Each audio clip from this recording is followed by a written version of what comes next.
নমস্কার, আপনারা দেখছেন আরসি টিভির সংবাদ। আমার শহর রায়গঞ্জে এই মুহূর্তে যে খবর দিকে নজর রাখবো, বকেয়া ডিএ প্রদান, শূন্যপদ পূরণ সহ একাধিক দাবিতে রায়গঞ্জে অবস্থিত উত্তর দিনাজপুর জেলা প্রশাসনিক ভবনের সামনে অবস্থান বিক্ষোভে সামিল হলেন সংগ্রামী যৌথ মঞ্চ এবং সরকারি কর্মচারী পরিষদের সদস্যরা। মূলত বকেয়া ডিএ প্রদান সহ একাধিক দাবিতে রাজ্য জুড়ে আন্দোলনে সামিল হয়েছেন তারা। 13ই মার্চ অর্থাৎ শুক্রবার কর্মক্ষেত্রে ধর্মঘটের ডাক দিয়েছেন সংগঠনের সদস্যরা। তারই অঙ্গ হিসেবে এদিন উত্তর দিনাজপুর জেলা প্রশাসনিক ভবনের সামনে অবস্থান বিক্ষোভ কর্মসূচিতে সামিল হন তারা। আন্দোলনকারীরা জানিয়েছেন, মহামান্য সুপ্রিম কোর্টের রায় অনুযায়ী অবিলম্বে বকেয়া ডিএ প্রদান, যোগ্য অনিয়মিত কর্মচারীদের নিয়মিতকরণ, সরকারি প্রতিষ্ঠানে অবিলম্বে 6 লক্ষ শূন্যপদের স্বচ্ছ এবং স্থায়ী নিয়োগ, সরকারি দফতর এবং শিক্ষা প্রতিষ্ঠানের ডেভেলপমেন্ট এবং প্রতিহিংসামূলক বদলি বন্ধ করতে হবে। এছাড়াও একাধিক দাবি দেওয়া তুলে ধরা হয় সংগঠনের পক্ষ থেকে। আজকে আমরা এখানে সংগ্রামী যৌথ মঞ্চ এবং যৌথ মঞ্চ এর অন্তর্ভুক্ত যতগুলো সংগঠন আছে সবাই মিলে ডিএম অফিসের সামনে উত্তর দিনাজপুরে দাঁড়িয়েছি। বিগত দিনেও আমরা এই বিরুদ্ধে প্রচুর লড়াই আন্দোলন করেছি। আমাদের যে বকেয়া 25% মহার্ঘ ভাতা, সেইটা লাগাতার গভর্নমেন্ট দিচ্ছে না। এমনকি মহামান্য সুপ্রিম কোর্টের রায়ের পরেও সরকার এটা দিতে অস্বীকার করছে। এরপরেও যদি সরকারের টনকনলতা হয়, আমরা হচ্ছে ধর্মঘটের ডাক দিয়েছি, কর্মচারী কর্মক্ষেত্রে ধর্মঘট।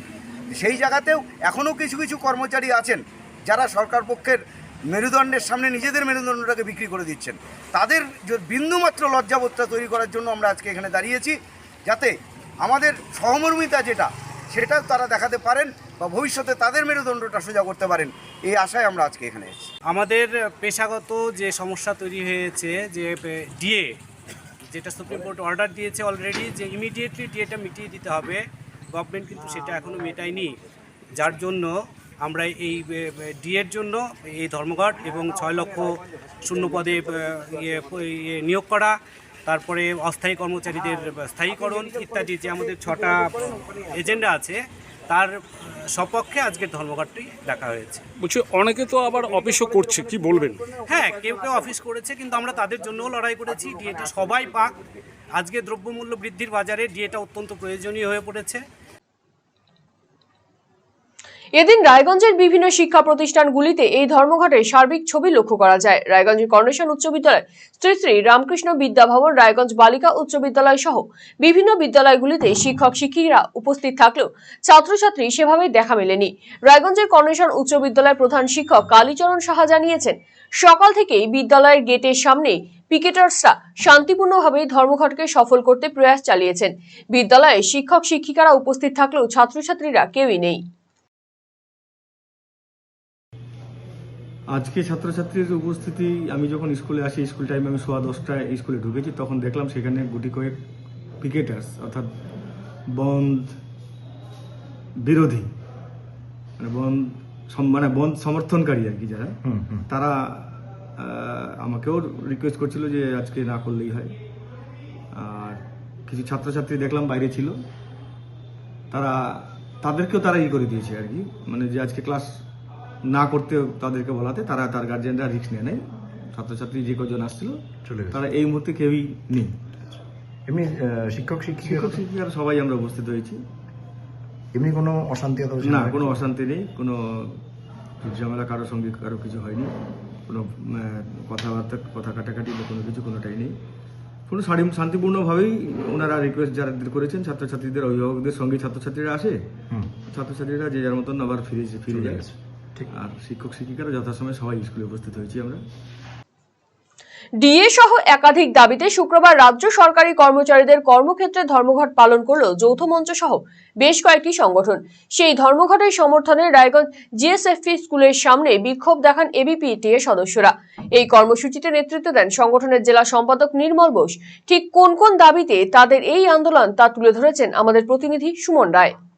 সুপ্রিম কোর্ট ছিল যে 6 মার্চের মধ্যে যে বকেয়া ডিএ, সেই বকেয়া ডিএ দিতে হবে, তবে সেই দাবি না মানার জন্য ইতিমধ্যে যৌথ মঞ্চের তরফ থেকে এই মুহূর্তে রায়গঞ্জে বিক্ষোভ দেখানো হচ্ছে। রায়গঞ্জের একটি প্রাথমিক স্কুলের সামনে এই বিক্ষোভ চলছে। আমি একটু দেখাবো প্রথমে যে যৌথ মঞ্চের ডাকে বকেয়া মহার্ঘ ভাতার বিষয়ে সুপ্রিম কোর্টের রায়কে অবিলম্বে কার্যকর করতে হবে এমনই দাবি রয়েছে, এবং অনিয়মিত শিক্ষাকর্মী এবং কর্মচারীদের অবিলম্বে নিয়মিত করার দাবিতে, সমস্ত শূন্যপদে স্বচ্ছতার সাথে নিয়োগের দাবিতে, মিড ডে মিলে বরাদ্দের বৃদ্ধিতে এবং নানান রকম দাবিতে কিন্তু আজকে এই বিক্ষোভ চলছে। আমি একটু কথা বলবো যারা যারা বিক্ষোভকারীরা রয়েছেন, আপনাদের আজকে মূলত বিক্ষোভ কী কারণে চলছে? আমাদের আজকে ধর্মঘট ডাকা আছে যৌথ মঞ্চের উদ্যোগে। এই যৌথ মঞ্চের অভ্যন্তরে আমরা নিখিলবঙ্গ প্রাথমিক শিক্ষক সমিতি রয়েছি, আমরা সম্পূর্ণভাবে এই ধর্মঘটকে সমর্থন করেছি। আমাদের দাবি, আমাদের গত 5ই ফেব্রুয়ারি সুপ্রিম কোর্ট যে রায় দিয়েছিল যে আগামী 31শে মার্চের মধ্যে বকেয়া 25% মহার্ঘ ভাতা আমাদেরকে প্রদান করার কথা, সেটা আমাদের মমতা ব্যানার্জির সরকার এখনও পর্যন্ত তার ইচ্ছার কোনো লক্ষণ আমরা দেখতে পাচ্ছি। 30শে মার্চ না 6 মার্চ? 6 মার্চে প্রথম কিস্তি এবং 31শে মার্চের মধ্যে বাকিটা দেওয়ার কথা ছিল, নির্দেশিকা ছিল। কিন্তু তার পরিবর্তে আমরা লক্ষ্য করলাম কোটি কোটি টাকা খরচা করে আমাদের রাজ্যের মুখ্যমন্ত্রী আমাদের দেওয়া টাকা, আমাদের ট্যাক্সের টাকা দিয়ে উকিল ঠিক করে সুপ্রিম কোর্টে আবার তারা গেছেন যাতে আমাদের এই ডিএটা না দিতে হয়। সেই কারণেই আমাদের দাবি হচ্ছে অবিলম্বে আমাদের সেই বকেয়া 25% যেটা আমাদের ইতিমধ্যেই নির্দেশ দিয়েছে সুপ্রিম কোর্ট, সেটা অবিলম্বে দিতে হবে এবং বাকি 75% ডিএ কবে দেবেন সেই কথাটাও তাকে স্বীকার করতে হবে। এই সরকার এতটাই অনৈতিক সরকার এবং আইনকে এরা আগাগোড়াই মান্যতা দিতে চায় না, যার ফলে আমাদের সরকারি কর্মচারীদের ওপরে এই কোপটা পড়ছে। উনি এই সমস্ত টাকাগুলো নিয়ে, যেটা বৈধ আমাদের যে পাওনা হকের টাকা, সেই টাকাগুলোকে নিয়ে তিনি অবৈধ কাজ করছেন। ক্লাবকে টাকা দিচ্ছেন, মেলা উৎসব খেলায় এই সমস্ত কাজ নিয়ে তিনি ব্যস্ত থাকছেন, যার ফলে সরকারের কোষাগারে টান তো করবেই যদি সেই টাকাগুলোকে নিয়ে নয়ছয় করা হয়। তাহলে আমাদের যে প্রাপ্য হকের টাকা তিনি যদি অবৈধভাবে সেই সমস্ত টাকাগুলোকে অনৈতিক জায়গায় ব্যয় করতে পারেন, তাহলে আমাদের হকের টাকা আমরা পাবো না কেন? যেখানে সুপ্রিম কোর্ট রায় দিয়ে বুঝিয়ে দিলেন যে ডিএ আমাদের আইনি অধিকার, সেই অধিকারকে রক্ষার জন্য আজকে আমাদের এই ধর্মঘট। 31 মার্চের মধ্যে কি সেই ডিএটা সম্পূর্ণ দিতে পারবে সরকার? সরকার দিতে পারবে কি পারবে না সেটা বড় কথা না, সরকার চাইছে না দিতে। আর সরকারের এই না চাওয়াটাকে বাধ্য করব আমরা এই লড়াই আন্দোলন আর ধর্মঘটের মধ্য দিয়ে। 6 মার্চের প্রথম দফায় যে ডিএর দেওয়ার কথা সুপ্রিম কোর্টের তরফ থেকে বলা হয়েছিল, সেই ডিএ দিতে কিন্তু টালবাহানা করছে, এমনই অভিযোগ তুলছেন যারা বিক্ষোভকারীরা রয়েছেন তারা। তবে সরকার যদি না দেয় বকেয়া ডিএ, তবে কিন্তু আগামী দিনে এই আন্দোলন বৃহত্তর আন্দোলনে পরিণত হবে বলে বকেয়া যারা ডিএ কর্মীরা রয়েছেন তারা কিন্তু বলছেন। রায়গঞ্জ থেকে সুমন রায়, RCTV সংবাদ। নতুন রেললাইন প্রকল্পের অগ্রগতির খবর জানালো কেন্দ্র। সংসদে রায়গঞ্জ লোকসভা কেন্দ্রের সাংসদ কার্তিক চন্দ্র পালের প্রশ্নের জবাবে রেলমন্ত্রী অশ্বিনী বৈষ্ণব জানিয়েছেন, দীর্ঘদিন ধরে ঝুলে থাকা বালুরঘাট হিলির নতুন রেললাইন প্রকল্পের কাজ শুরু হয়েছে এবং ধাপে ধাপে এগিয়ে চলেছে। রেল মন্ত্রকের তথ্য অনুযায়ী প্রায় 30 কিলোমিটার দীর্ঘ বালুরঘাট হিলির রেললাইন প্রকল্পটি 2010-11 অর্থবর্ষে অনুমোদন পায়। তবে জমি অধিগ্রহণ সংক্রান্ত জটিলতার কারণে দীর্ঘদিন ধরে প্রকল্পের কাজ শুরু করা যায়নি। পরবর্তীতে 2022 সালে প্রকল্পটি পুনরায় চালু করা হয়। বর্তমানে জমি অধিগ্রহণের কাজ সম্পন্ন হয়েছে এবং নির্মাণ কাজ এগিয়ে চলেছে। এই প্রকল্পের মোট ব্যয় ধরা হয়েছে প্রায় 1209 কোটি টাকা। এর মধ্যে 2025 সালে মার্চ মাস পর্যন্ত প্রায় 405 কোটি টাকা ব্যয় হয়েছে বলে জানানো হয়েছে। অন্যদিকে উত্তর দিনাজপুর ও দক্ষিণ দিনাজপুর জেলার যোগাযোগ ব্যবস্থাকে আরও শক্তিশালী করতে কালিয়াগঞ্জ বুনিয়াদপুর নতুন রেললাইন প্রকল্প এগিয়ে নিয়ে যাওয়ার সিদ্ধান্ত হয়েছে। প্রায় 33 কিলোমিটার দীর্ঘ এই প্রকল্পটি আনুমানিক ব্যয় ধরা হয়েছে 1147 কোটি টাকা। 2024 সালে এই প্রকল্পটি পুনরায় চালু করা হয়। 2025 সালের মার্চ মাস পর্যন্ত প্রায় 38 কোটি টাকা ব্যয় হয়েছে এবং বর্তমানে প্রায় 168 হেক্টর জমি অধিগ্রহণের কাজ চলছে। উল্লেখ্য, রেল মন্ত্রকের তরফে জানানো হয়েছে, সীমান্তবর্তী এলাকা এবং উত্তরবঙ্গের বিভিন্ন জেলার মধ্যে যোগাযোগ ব্যবস্থার উন্নতি ঘটাতে এই দুই গুরুত্বপূর্ণ রেল প্রকল্প দ্রুত বাস্তবায়নের উদ্যোগ নেওয়া হয়েছে। প্রকল্পগুলি সম্পূর্ণ হলে স্থানীয় যোগাযোগ, বাণিজ্যিক পরিবহন এবং সীমান্তবর্তী এলাকায় সামগ্রিক উন্নয়নে বড় ভূমিকা নেবে বলে মনে করা হচ্ছে। রান্নার গ্যাসের আকাশছোঁয়া মূল্য বৃদ্ধি এবং বাণিজ্যিক গ্যাস সরবরাহ বন্ধের প্রতিবাদে রায়গঞ্জে পথে নামল সুনাগরিক সমাজ। শুক্রবার নাগরিক সমাজের পক্ষ থেকে রায়গঞ্জ শহরে একটি প্রতিবাদ মিছিলের আয়োজন করা হয়, যেখানে থালা বাজিয়ে এবং গ্যাসের খালি সিলিন্ডার নিয়ে পথে হাঁটেন সাধারণ মানুষ থেকে শুরু করে বিশিষ্টজনেরা। রায়গঞ্জের কর্নেশন উচ্চ বিদ্যালয় প্রাঙ্গণ থেকে শুরু হয় মিছিল। শহর পরিক্রমার পর অশোকপল্লীতে নেতাজি সুভাষচন্দ্র বসুর মূর্তির পাদদেশে গিয়ে শেষ হয় মিছিল। উপস্থিত ছিলেন রায়গঞ্জের বিধায়ক কৃষ্ণ কল্যাণী, পৌর প্রশাসক সন্দীপ বিশ্বাস, অর্ণব মণ্ডল, প্রিয়তোষ মুখার্জি, চৈতালি ঘোষ সাহা, শিল্পী দাস সহ আরো অনেকে। বিধায়ক কৃষ্ণ কল্যাণী জানিয়েছেন, রান্নার গ্যাসের অস্বাভাবিক মূল্য বৃদ্ধির পাশাপাশি যেভাবে বাণিজ্যিক গ্যাসের সরবরাহ বন্ধ করে দেওয়া হয়েছে তাতে সরকারি এবং বেসরকারি প্রতিষ্ঠানগুলি স্তব্ধ হওয়ার মুখে। সরকারিভাবে যে মা ক্যান্টিন চালু রয়েছে তাতেও বাণিজ্যিক গ্যাস ব্যবহৃত হয়। এখানেও প্রভাব পড়বে। এছাড়াও মিড ডে মিল প্রকল্পেও যথেষ্ট পরিমাণে প্রভাব পড়েছে। বাণিজ্যিক গ্যাসের ঘাটতির কারণে সমস্যায় পড়েছেন মিষ্টির দোকান, রেস্তোরাঁ, হোটেল সহ বিভিন্ন প্রতিষ্ঠানের ব্যবসায়ীরা। এরই প্রতিবাদে এদিনের এই মিছিল।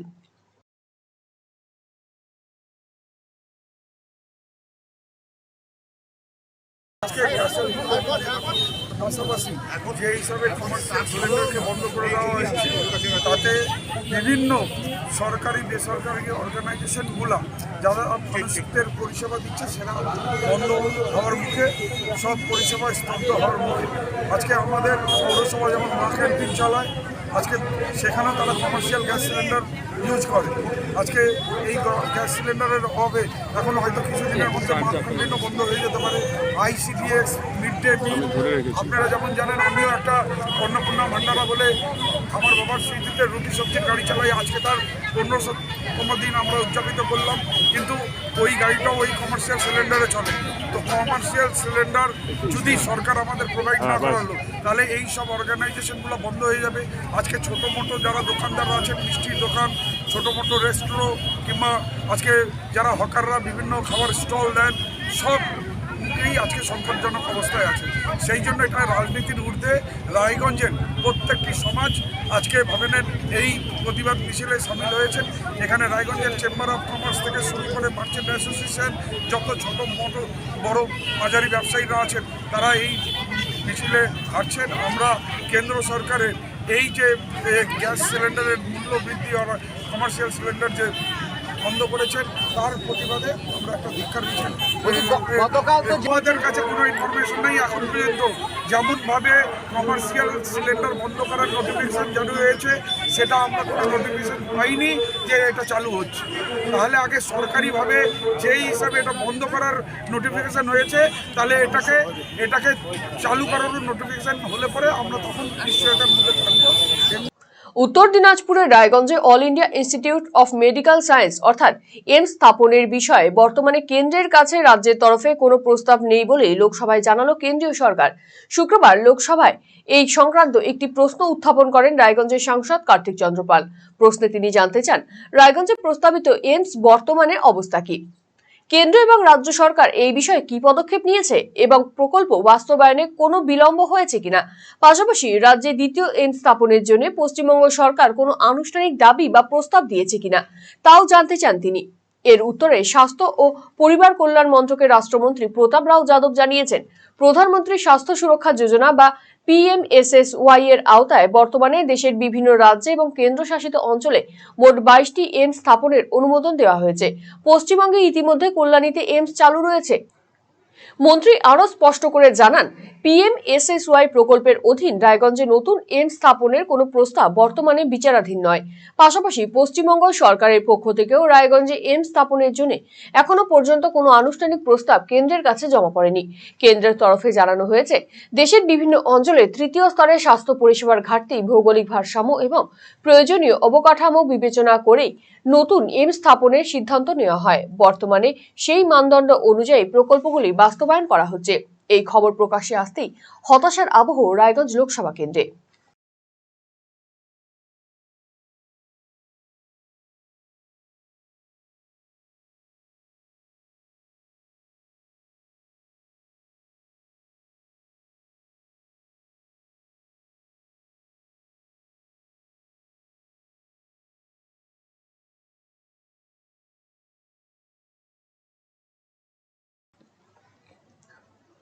ইফতার করে বাড়ি ফেরার পথে মর্মান্তিক পথ দুর্ঘটনায় মৃত্যু হলো এক ব্যক্তির। বৃহস্পতিবার সন্ধ্যায় এই দুর্ঘটনাটি ঘটেছে করণদিঘি থানার অন্তর্গত ভিকনপুর এলাকায়।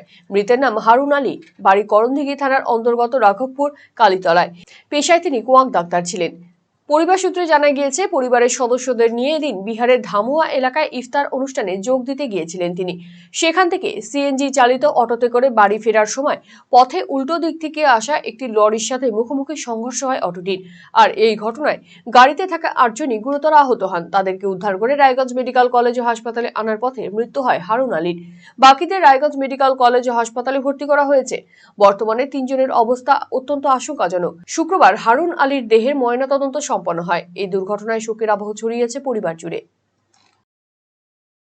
ঘটনা গতকাল সন্ধ্যার পরে, ইফতার শেষ হওয়ার পরে আমার মামা শ্বশুরের টোটাল ফ্যামিলি, ওনারা বিহারের ধামুয়াতে গিয়েছিল, এক ইফতার পার্টি আয়োজন ছিল সেখানে কমপ্লিট করার পর আসার পথে বোতলবাড়ি থেকে 2 কিলোমিটার রাঘবপুরের দিকে এগিয়ে গিয়ে যে বিকনপুর পেট্রোল পাম্প আছে তার সামনে তারা যে সিএনজি অটোতে ছিল সেই অটো আর অপর দিক থেকে আসা লরির সাথে মুখোমুখি সংঘর্ষ হয়। আর তার ফলে যে 8 জন ছিল 8 জনই ইনজুরি ছিল। তার মধ্যে হসপিটালে রায়গঞ্জ হসপিটালে আসতে আসতে আমার মেজো মামা শ্বশুর, যার নাম হারুন আলী, উনি সেখানেই শেষ নিঃশ্বাস ত্যাগ করেন। বাকিরা সবাই হসপিটালে চিকিৎসাধীন ছিল। এর মধ্যে আজকে 3 জনকে কোনো রকমে বাড়ি নিয়ে গেলাম। এখনও হায়দার আলী এবং হায়দার আলী বড় দাদা আর ওনার ছেলে নসিবুল হক, 2 জনের অবস্থা, আর সাথে ড্রাইভারের অবস্থা, সিএনজি অটো চালক, এই 3 জনের অবস্থা এখনও আশঙ্কাজনক অবস্থায় রয়েছে। আচ্ছা, যে মারা গেছে তার নাম কি? তার নাম হচ্ছে হারুন আলী। কি কাজ করেন উনি? উনি পেশায় কক ডাক্তার। কোথায় যাচ্ছিলেন ওনারা বাড়ি ফিরছিলেন। ওনার বাড়ি কোথায়? ওনার বাড়ি হচ্ছে রাঘবপুর কালীতলা, আলতাপুর পঞ্চায়েতের আন্ডারে করণদিঘি। আসন্ন বিধানসভা নির্বাচনের প্রস্তুতি শুরু করেছে জাতীয় নির্বাচন কমিশন। সেই প্রেক্ষিতেই বিজ্ঞপ্তি জারি করে বিভিন্ন বিধানসভা কেন্দ্রের জন্য রিটার্নিং অফিসারের তালিকা প্রকাশ করা হয়েছে। উত্তর দিনাজপুর জেলার মোট 9টি বিধানসভা কেন্দ্রের জন্য রিটার্নিং অফিসারদের নাম ঘোষণা করা হয়েছে। নির্বাচনী প্রক্রিয়া সুষ্ঠু এবং স্বচ্ছভাবে পরিচালনা করার জন্য এই কর্মকর্তাদের দায়িত্ব দেওয়া হয়েছে। এক নজরে দেখে নেওয়া যাক উত্তর দিনাজপুর জেলার বিধানসভা কেন্দ্র ভিত্তিক রিটার্নিং অফিসারদের তালিকা। চোপড়া বিধানসভা কেন্দ্রের রিটার্নিং অফিসার হিসেবে দায়িত্বে থাকবেন জেলা পরিষদের সচিব। ইসলামপুর বিধানসভা কেন্দ্রের রিটার্নিং অফিসার হলেন ইসলামপুরের মহকুমা শাসক।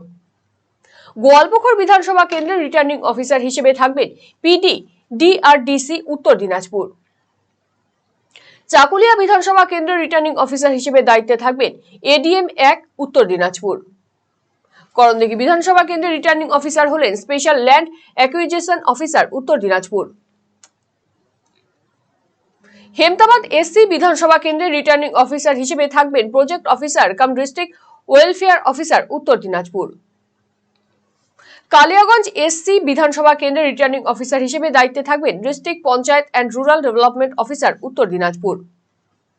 রায়গঞ্জ বিধানসভা কেন্দ্রের রিটার্নিং অফিসার হিসেবে থাকবেন রায়গঞ্জের মহকুমা শাসক। ইটাহার বিধানসভা কেন্দ্রের রিটার্নিং অফিসার হিসেবে দায়িত্বে থাকবেন এডিএম 2 উত্তর দিনাজপুর। নির্বাচন কমিশনের এই ঘোষণার পরে জেলা জুড়ে বিধানসভা নির্বাচনের প্রস্তুতি আরো জোরদার হতে শুরু করেছে। প্রশাসনের পক্ষ থেকেও জানানো হয়েছে নির্বাচনী বিধি মেনে শান্তিপূর্ণ এবং স্বচ্ছভাবে ভোট গ্রহণ সম্পন্ন করতে প্রয়োজনীয় সব ব্যবস্থা নেওয়া হবে। রাত পোহালেই কলকাতার ব্রিগেড প্যারেড গ্রাউন্ডে মেগা সমাবেশ অনুষ্ঠিত হতে চলেছে বিজেপির।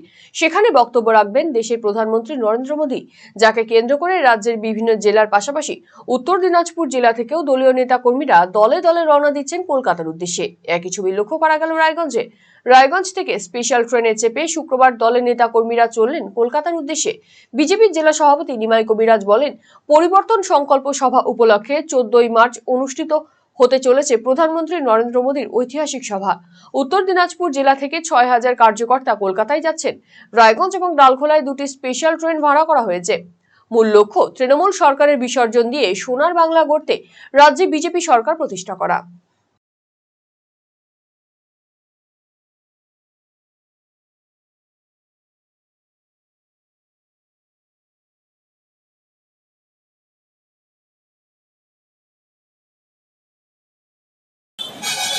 পরিবর্তন সংকল্প সভা, আপনারা অবগত আছেন, ভারতের প্রধানমন্ত্রী যশস্বী নরেন্দ্র দামোদর দাস মোদী ঐতিহাসিক ব্রিগেডের সভা হতে চলেছে।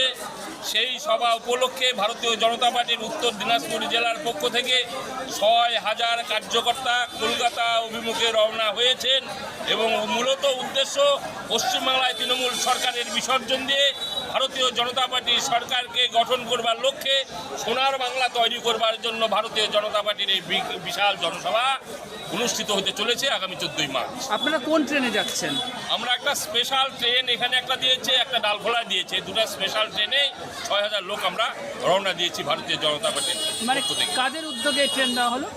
উদ্যোগটা কাদের? ভারতীয় জনতা পার্টির পক্ষ থেকে কার্যকর্তারা সকলে টিকিটে চাঁদা দিয়ে টিকিট করে নিয়ে তারপর যাচ্ছে, বিনা পয়সায় নয়, রীতিমতো ট্রেনকে ভাড়া করা হয়েছে। মানে এটা কি তৃণমূল যেমন বিনা পয়সায় যায় একটা অভিযোগ ওঠে সেরকম না? সেই রকম কোনো বিষয় নয়, প্রতিটি ভারতীয় জনতা পার্টির কর্মীরা তাদের নিজেদের পয়সা দিয়ে টিকিট কেটে রেল ভাড়া করে রিজার্ভ করে নিয়ে আমরা এই যাত্রা শুরু করেছি। রান্নার গ্যাস নিয়ে পেট্রোলিয়াম মন্ত্রকের নির্দেশিকায় গ্রামীণ মানুষের মধ্যে ক্ষোভের সৃষ্টি হয়েছে। বৃহস্পতিবার এক নির্দেশিকায় জানানো হয়েছে, গ্রামীণ এবং দুর্গম এলাকার ক্ষেত্রে একটি গ্যাস বুক করার জন্য ৪৫ দিন পরে ফের নতুন সিলিন্ডার বুক করা যাবে। আর এই নির্দেশিকার জেরেই হতাশার সৃষ্টি হয়েছে সাধারণ জনমানুষের। রায়গঞ্জের ১৩ নম্বর কমলাবাড়ি ১ নম্বর গ্রাম পঞ্চায়েতের অন্তর্ভুক্ত কর্ণজোড়ার গৃহস্থের হেসেল থেকে সেই হতাশার ছবি তুলে ধরেছেন আমাদের প্রতিনিধি সুমন রায়। মধ্যপ্রাচ্যে যে যুদ্ধ শুরু হয়েছিল সেই যুদ্ধের প্রভাব এই বাংলার হেসেলেও কিন্তু পড়েছে। গ্যাসের দাম যেমন বৃদ্ধি করা হয়েছে, তেমনি কিন্তু গ্যাস বুকিংয়ের ক্ষেত্রেও সময়সীমা বেঁধে দেওয়া হয়েছে। শহরাঞ্চলে যেমন ২৫ দিন, তেমনি গ্রামাঞ্চলে বলা হয়েছে ৪৫ দিনের আগে গ্যাস বুক করতে পারবেন না। কি ভাবছেন যারা রান্না করেন, প্রত্যেক দিন যাদের রান্নাঘরে কাজ করতে হয়, তারা কি ভাবছেন? এই যে গ্যাসের কথা বলা হয়েছে, গ্রামাঞ্চলে ৪৫ দিনের কথা বলা হয়েছে এবং শহরাঞ্চলে বলা হয়েছে ২৫ দিনের কথা, আপনি কি ভাবছেন আপনাদের কতটা সমস্যা তৈরি হবে? সমস্যা দেখুন, আমি একটা কথা বলি, আমরা গ্রামে থাকি তো আমাদের সব কিছুতেই তো সমস্যা। আমরা যেতে গেলে টোটো ভাড়া বেশি লাগে। আপনি আমাদের যেহেতু আমার বাড়িটা একটু ব্যাকওয়ার্ড, সেহেতু কিছুতে করে যাব, যানবাহনে যাব, তার দিদিভাই ২০ টাকা বেশি দেবেন, ঠিক আছে, সেটাও মেনে নিচ্ছি, ঠিক, আমারও দরকার, ওনারও দরকার, নিচ্ছি। আপনাকে এবার একটা কথা বলি, গ্যাসের দাম বৃদ্ধি পেয়েছে সেটা মেনে নিয়েছি, কারণ আমাদের তো খেয়ে বাঁচতে হবে ভাই। তার চেয়ে বড় কথা, এই যে একটা সরকার যে উনি যে করলেন যে ৪৫ দিনে আমাদের গ্রামীণ অঞ্চলে যারা আমাদের মতন যারা গৃহবধূরা আছি, যারা গ্রামে থাকি, তাদের মাত্র ৪৫ দিনের মধ্যে গ্যাস বুক করতে হবে, আর যারা শহরাঞ্চলে থাকে তাদের ২৫ দিনের মধ্যে বুক করতে হবে। তাহলে কি না খেয়ে থাকবে? এটাই কি চান ওনারা? তো কিসের জন্য আমরা বেঁচে আছি বলুন? আর এটা তো ঠিক, আমরা যে শুধু যারা শহরাঞ্চলে তাদের সুবিধা অতিরিক্ত আমরা মানি, কিন্তু আমাদের মতন গ্রামাঞ্চলে যে মহিলারা থাকেন তারা শুধু এই রান্না করা খাওয়া নিয়ে তো তাদের জীবন না, তাদের জীবনটা কীরকম, তাদের যে পরিবার আছে তারা খেলো কি না, তার যে পুষ্য আছে তারা খেলো কি না, তার প্রত্যেকটা আপনি ভাবতে পারবেন, আমার ১৫টা কুকুর, আমার বেড়ালের সংখ্যা ২০টা, আমার প্রতিদিন ৩ বার করে আমার প্রেশারে আমার ভাত করতে হয়, তাহলে বলুন আমি কোথা থেকে করব? এর মধ্যে কি গ্যাসের সিলিন্ডার নিয়েছেন, কিনেছেন? হ্যাঁ, এবার শুনুন, যখন আমি শুনে নিলাম কথাটা, নেওয়ার পর তো আমি আমার হাজব্যান্ডকে বললাম, তো উনি বললেন যে দেখো তুমি যদি দেখুন, রান্নাঘর তো মহিলাদের, সম্পূর্ণটা ম্যানেজ আমাদের করতে হয়। অতএব আমি তখন কি করলাম, একজনকে ফোন করলাম যে বাবু আমাকে কি দিতে পারবি? বলে কাকিমা দেখবো। আজকে প্রায় জানার পর থেকে ১০ দিন পরে আমি কালকে ব্ল্যাকে ১২০০ টাকা করে গ্যাস কিনে রাখলাম। কারণ দেখুন, আমরা ইচ্ছা করলে কিন্তু খড়ির উনানে রান্না করতে পারি, কিন্তু করবো কী করে বলুন? কারণ এখন তো খড়িও পাওয়া যায় না ঠিকঠাক করে। কিন্তু প্রশাসনের তরফ থেকে তো বলা হচ্ছে যে গ্যাস পর্যাপ্ত রয়েছে, কাউকে প্যানিক করতে না করা হচ্ছে বারবার করে, তাহলে পরে কোথাও গিয়ে কি মনে হচ্ছে যে সব প্রশাসন যা বলছে বাস্তবে তার চেহারাটা একেবারে ভিন্ন? একদমই কী করে সম্ভব বলুন? কারণ প্রশাসন ওনারা দেখুন, কোনো সরকার যদি একভাবে বলেছে, ওনারা ওই নিয়ম অনুসারেই কথা বলছে, কিন্তু আমরা বিশ্বাসটা কাকে করবো বলুন? সরকারকে করব? প্রশাসন করব? অতএব দাদা দেখুন, আমি ভাই বলুন আর দাদা বলুন, আমি একটা কথা বিশ্বাস করি যে আমাদের তো খেয়ে পড়ে থাকতে হবে, দুটো যারা বোবা জীব তাদেরকেও খাইয়ে রাখতে হবে। ওর জন্য আমাকে ব্ল্যাকে কিনতে হলো বাধ্য হয়ে। এর পরের মাসে পাবো কি না সেটাও তো ব্যাপার আছে। আপনার একটা গ্যাস কদিন যায়? আমার একটা গ্যাস বেশি দিন যায় না, কারণ আমি বললাম তো আমার প্রচুর পোষ্য আছে। কদিন যায় তাও আমার ১৫ দিন, টেনে টুনে ১৫ দিন। একদমই সাধারণ যারা গৃহবধূরা রয়েছেন তাদের কিন্তু পরিষ্কার বক্তব্য যে সরকার প্রশাসন যাই বলুন না কেন, তারা যেটা বলছেন আদতে কিন্তু বাস্তবে চেহারাটা কিন্তু একেবারেই ভিন্ন। আমি আরেকটু ভেতরে যাব। এই রান্না হচ্ছে এই মুহূর্তে, একেবারে গ্যাসে রান্না হচ্ছে, একটু যিনি রান্না করছেন, এই যে গ্যাসের দাম বেড়েছে, গ্যাসের কথা বলা হচ্ছে যে ৪৫ দিন আগে বুকিং করা যাবে না, সমস্যা হবে? সমস্যা কি হবে আপনাদের? সমস্যা হবে না, হবে তো সমস্যা। আপনাদের কি সবটা কি গ্যাসে রান্না করতে হয়? সব গ্যাসে রান্না করতে হয়, সব কিছু। একটু চা হলো, একটা স্টোভ কুটুম আসলো, একটা চা বসাতে হয়, দুধ বসাতে হয়, বিড়ালের খাওয়া বসাতে হয়, সব কিছু আমাদের কি করতে হয়। তাহলে আমরা কোথায় পাবো রান্নাটা, কি করে দিব, কি করে করব রান্না? খাবার নিয়ে চিন্তা হচ্ছে এখন। হ্যাঁ, খাবার নিয়ে চিন্তা হচ্ছে। একদমই যেটা হয় আর কি, যে কিভাবে খাবার খাবে, কিভাবে এই গ্যাসের মাধ্যমে প্রত্যেক দিন সকাল থেকে শুরু করে রাত পর্যন্ত যে গ্যাসে রান্না করতে হয়, সেই গ্যাস যদি না থাকে তাহলে রান্না হবে কি করে, সেই চিন্তা কিন্তু এখন সাধারণ মানুষের মধ্যে তৈরি হয়েছে। তার জন্য কোথাও যেমন ব্ল্যাকে কিনতে হচ্ছে এই গ্যাস, তেমনি কিন্তু মজুত করতে হচ্ছে এই গ্যাসের সিলিন্ডার। তবে এই যে সমস্যা, সেই সমস্যা কবে মেটে, প্রশাসন যে বার্তা দিচ্ছে সেই বার্তা আদতে কার্যকর হয় কি না সেদিকে কিন্তু নজর রাখতেই হচ্ছে। রায়গঞ্জ থেকে সুমন রায়, RCTV সংবাদ। রায়গঞ্জের কাশিবাটি এলাকায় প্রস্তাবিত যোগাশ্রমের জমি নিয়ে বিতর্ক কিছুতেই পিছু ছাড়ছে না। যোগাশ্রমের এই জমিটি দখলের মরিয়া চেষ্টা চলছে বলে অভিযোগ উঠেছে। অবিলম্বে যাতে এই ক্ষেত্রে যথাযথ ব্যবস্থা গ্রহণ করা হয় সেই দাবি জানিয়ে রায়গঞ্জ থানায় মাস পিটিশন দাখিল করলেন প্রস্তাবিত যোগাশ্রমের কর্ণধার তথা জমির মালিক যোগগুরু সেবক সঞ্জিত। বৃহস্পতিবার তিনি রায়গঞ্জ থানার দ্বারস্থ হন। তিনি জানিয়েছেন, রায়গঞ্জ শহরের 1 নম্বর ওয়ার্ডের কাশিবাটি এলাকায় বাবা লোকনাথ আশ্রমের পাশে একটি জায়গা কেনা রয়েছে তার। সেই জায়গায় যোগাশ্রম করার পরিকল্পনা রয়েছে। জায়গাটির রেজিস্ট্রি হলেও নানান কারণে রেকর্ড করা সম্ভব হয়নি। সেই সুযোগেই পিনাকি দাস নামের জনৈক এক ব্যক্তি এবং তার স্ত্রী জমিতে মাটি ফেলে তা দখল করে বিক্রি মরিয়া চেষ্টা চালাচ্ছেন। বিগত দিনেও এই নিয়ে অশান্তির ঘটনা সামনে এসেছিল। অবিলম্বে অভিযুক্তদের এই অপচেষ্টা রোখার দাবিতে এদিন সরব হয়েছেন যোগগুরু সেবক সঞ্জিত। রায়গঞ্জ থানার পুলিশ তাকে আশ্বস্ত করেছেন। আমাদের যোগাশ্রম করবার জন্য কাশিবাটি এটা হচ্ছে 1 নম্বর ওয়ার্ডের আচ্ছা, বাবা লোকনাথ বাবার আশ্রমের পাশে আমাদের জায়গা ছিল কিনা। আচ্ছা, সেখানে আমরা একটা আশ্রম করবো, সেটা কিন্তু সেই হিসাবে ওই জায়গাটা আমাদের রেজিস্ট্রি করা আছে, কিন্তু আমরা রেকর্ড করতে পারিনি। আচ্ছা, নানা কারণে রেকর্ড করতে পারিনি। আর ইতিমধ্যে আমরা শুনতে পেলাম যে ওই জায়গাটা পিনাকি দাস এবং তার গিন্নি ওই জায়গাটাতে মাটি ফেলে বিক্রি করার চেষ্টা করছে। আমরা থানাতে এসে মাস পিটিশন দিতে এসেছিলাম, যাতে ওই জায়গাটা যে করে আটকানো যায়, যাতে আমার পদ্ধতি মেনে যেন আমাদের নামে রেকর্ড হয়, সেই জন্য মাস পিটিশন দেওয়ার জন্য কিনে এসেছিলাম আমরা। আচ্ছা, তো এখান থেকে আপনাকে কি বললো? আমরা জমা রাখতে বলো, আরও একটা পদ্ধতি মেনে আপনারা যেগুলো বললেন ওই ইয়েতে ওটাকে আটকাবার জন্য 144 ধারা জারি এবং আরও কি সব আইন কানুন বলেন। আমাদের জমিটা তো আপনার নামেই আছে? এটা একেবারে আমাদের নামে রেজিস্ট্রি করা একেবারে। আচ্ছা, শুধু রেকর্ডটা আমরা করতে পারি। আচ্ছা, রেকর্ডটা আপনারা করেননি? রেকর্ডটা করতে পারি, ওটার জন্য আমাদের নামে থাকে, অর্থাৎ আমাদের যে কাজে নেওয়া জায়গাটা জনসাধারণের অর্থ সাহায্য, সেই জন্য আমরা সেই কাজটার নামে করতে পারি। আমার শহর রায়গঞ্জ এখনকার মতন এই পর্যন্তই। পরবর্তী সমস্ত খবরের জন্য চোখ রাখুন RCTV সংবাদে। নমস্কার।